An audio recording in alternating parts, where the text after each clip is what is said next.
खाने को मिल रही है बच्चों को मिड डे मील। आज अस्पताल स्विमिंग पूल बन जाते हैं एक बारिश में। आज उत्तर प्रदेश की कानून व्यवस्था की हालत ये है कि छोटी छोटी बच्चियों के साथ बलात्कार की घटनाएं हो रही हैं।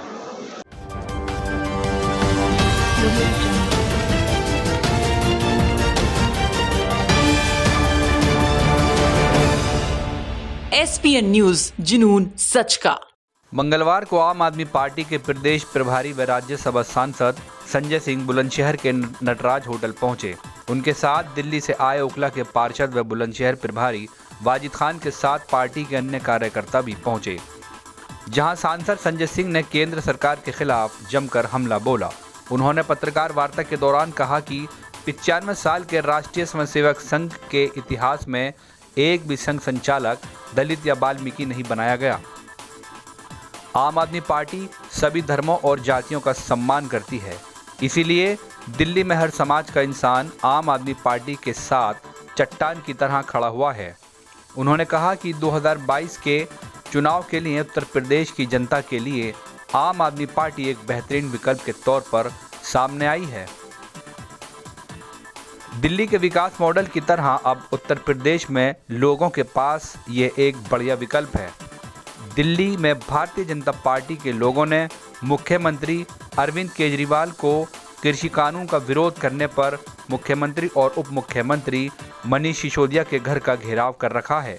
उनके परिवार को आतंकित किया जा रहा है। कानून व्यवस्था के बारे में उन्होंने कहा कि यहाँ छोटी छोटी बच्चियों के साथ बलात्कार हो रहे हैं। उत्तर प्रदेश में एक बारिश में अस्पताल स्विमिंग पूल बन जाते हैं। मिड डे मील में बच्चों को नमक रोटी खाने को मिलती है। बिजली के दाम आसमान छू रहे हैं। किसान आत्महत्या कर रहा है।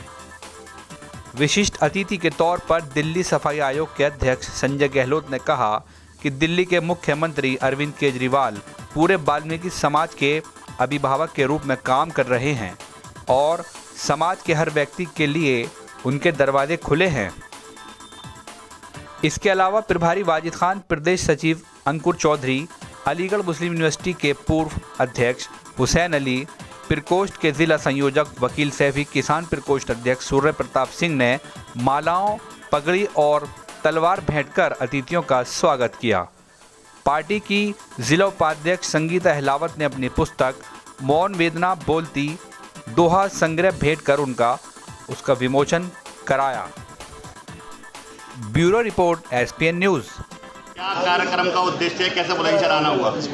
देखिए, सबसे पहले तो उत्तर प्रदेश की जनता के लिए और आम आदमी पार्टी के एक एक कार्यकर्ता के लिए बहुत खुशी की बात है कि आज दिल्ली के मुख्यमंत्री और पार्टी के राष्ट्रीय संयोजक अरविंद केजरीवाल जी ने ऐलान किया है कि 2022 के विधानसभा चुनाव में उत्तर प्रदेश के अंदर आम आदमी पार्टी चुनाव लड़ेगी। ये एक बहुत बड़ा ऐलान आज उत्तर प्रदेश को लेकर केजरीवाल जी ने किया है। इसके साथ साथ जो आज यूपी की बदहाली है, आज नमक रोटी खाने को मिल रही है बच्चों को मिड डे मील। आज अस्पताल स्विमिंग पूल बन जाते हैं एक बारिश में। आज उत्तर प्रदेश की कानून व्यवस्था की हालत ये है कि छोटी छोटी बच्चियों के साथ बलात्कार की घटनाएं हो रही हैं। उत्तर प्रदेश में आज हालत ये है कि बिजली आसमान छू रही है। यहाँ पर बिजली का दाम देने के चक्कर में लोग आत्महत्या कर रहे हैं। तो बिजली से, पानी से, चिकित्सा से, शिक्षा से, बेरोजगारी से और बदतर कानून व्यवस्था से दुखी उत्तर प्रदेश की जनता के सामने एक ईमानदार विकल्प अब आम आदमी पार्टी के रूप में आया है और केजरीवाल जी ने इसका ऐलान किया है। आज बुलंदशहर आने का पर्पज यही था कि हम लोग अलग अलग ज़िलों में ज्वाइनिंग करा रहे हैं इस समय और अलग अलग समाज के लोगों के साथ संवाद कर रहे हैं। वाल्मीकि समाज के लोगों के साथ आज एक संवाद का कार्यक्रम हमारा बुलंदशहर में भी रखा गया है और हमारे संजय गहलोत जी जो दिल्ली के सफाई कर्मचारी बोर्ड के चेयरमैन हैं और पूरे देश में इनका एक मजबूत संगठन है वाल्मीकि समाज के लोगों के बीच में और सफाई कर्मचारियों के बीच में, वो भी हमारे साथ मौजूद है। और निरंकारी जी जो हमारे आम आदमी पार्टी के नेता हैं, जयदेव निरंकारी जी, वो भी यहाँ पे मौजूद हैं। विकास शर्मा जी हमारे प्रदेश के उपाध्यक्ष हैं। वाजिद भाई हमारे जो पार्षद हैं वो यहाँ के प्रभारी हैं और हुसैन भाई अभी जो अलीगढ़ यूनिवर्सिटी के पूर्व अध्यक्ष हैं, उन्होंने पार्टी ज्वाइन की है। शैलेन जी हैं यहाँ के जिला महामंत्री, पप्पू प्रधान जी, और बहुत सारे हमारे तमाम साथी आज क्या उत्तर इस प्रदेश में कार्यक्रम सभी में आए। सीटों पर चुनाव लड़ेगी? आम आदमी पार्टी उत्तर प्रदेश के सभी सीटों पर चुनाव लड़ेगी और इसका ऐलान आज केजरीवाल जी ने किया। जो किसानों के आंदोलन चल रहा है, आप किसानों का लगातार समर्थन कर रहे हैं, किस तरीके से इस आंदोलन को देख रहे हैं और क्या क्या इस कानून में कमी है, उसको लेकर आपकी क्या देखिए, इस मांग है? देश में 2 गुलामों की सरकार चल रही है, 130 करोड़ लोगों की नहीं चल रही, और वो मालिक हैं इस सरकार के अडानी और अंबानी। उन्हीं के लिए कानून लाया गया है। किसानों का इस कानून से कोई लेना देना नहीं है।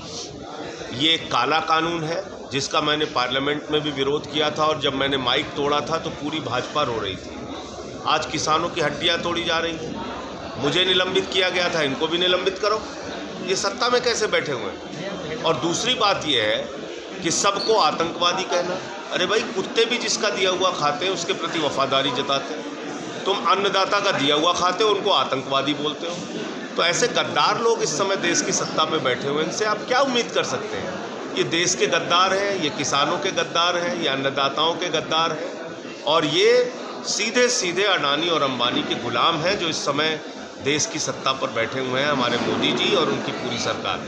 तो इन गुलामों से आप ज़्यादा उम्मीद नहीं कर सकते। गुलामों के खिलाफ लड़ना पड़ेगा, जनता को सड़क पे आना पड़ेगा, और इसीलिए आम आदमी पार्टी किसान आंदोलन का पूरा समर्थन कर रही है। वेस्ट बंगाल में बीजेपी वालों के पदाधिकारियों पर हमले हो रहे हैं। इस हमले बीजेपी एक नंबर की दंगाई पार्टी है, पूरे दुनिया में मशहूर है वो, कि उन पे कौन हमले करेगा? इन दंगाइयों पे कोई हमला करेगा? आप मुझे बताइए, भारतीय जनता पार्टी के लोगों ने मुख्यमंत्री का घर घेर रखा है हमारे, क्योंकि उन्होंने किसान आंदोलन का समर्थन किया। उनके घर में तोड़फोड़ कर रहे हैं। मनीष सिसोदिया जी मौजूद नहीं है, उनके घर में घुस के मारपीट कर रहे हैं। उनकी पत्नी, उनके बच्चे, उनके घर में मौजूद बुजुर्गों को आतंकित कर रहे हैं। तो इन गुंडों को कौन मारेगा? पीटेगा तो दूसरों से ही मारपीट करते हैं गुंडे लोग। फिर हमले की राजनीति क्या है? ये हमले की राजनीति बीजेपी करती है। हमले की राजनीति में सिर्फ और सिर्फ भारतीय जनता पार्टी को यकीन है। हम लोग अन्ना के आंदोलन से निकले हुए लोग हैं, और हमारे आंदोलन में कभी हिंसा, मारपीट, लड़ाई झगड़े आपने नहीं देखे। अभी देखने में ये आ रहा है कि आपने उपचुनाव नहीं लड़े, अब ग्राम पंचायत चुनाव आ रहे हैं, जिला पंचायत जिला चुनाव आ रहे हैं। पंचायत के चुनाव हम लोग लड़ेंगे पूरे उत्तर प्रदेश के लिए। पार्टी सिंबल पे लड़ेंगे। सिंबल पे होगा तो सिंबल पे लड़ेंगे, सिंबल पे नहीं होगा तो समर्थित उम्मीदवार लड़ाएंगे। भारतीय जनता पार्टी ने भी घोषणा करी है कि सिंबल पे चुनाव होने की बात। भाजपा बिल्कुल उसको सिंबल पे ही लड़ाना चाहिए, और बैलेट से चुनाव पूरे प्रदेश में हो और सिंबल से चुनाव हो, ये हम सब लोग चाहते हैं। इस तरीके से हैदराबाद में रिजल्ट देखने को मिले म्यूनिसिपल कॉरपोरेशन के, और वहाँ पर विपक्षी पार्टियाँ, भाजपा ने अपना बहुत बड़ा स्थान बनाया और बैलेट से चुनाव हुआ, तो आप उसको ईवीएम को क्या शिकायत करेंगे क्या? देखो, ऐसा है, जहाँ जहाँ ईवीएम संबंधी शिकायत मिलेगी, चुनाव में गड़बड़ियाँ मिलेंगी, उसको तो बोलना ही पड़ेगा ना। डेमोक्रेसी में आँख में पट्टी बांध के थोड़ी आप बैठ सकते हैं। जहाँ बेईमानी होगी, जहाँ पे ईवीएम में गड़बड़ी का मामला सामने आएगा, जब हम लोगों के संज्ञान में आएगा, बोलेंगे। किसान आंदोलन के लेकर सरकार से क्या कहना चाहते हैं? संशोधन वापस हो या नहीं? संशोधन का तो कोई सवाल ही नहीं है। कानून वापस हो? ये काला कानून वापस हो।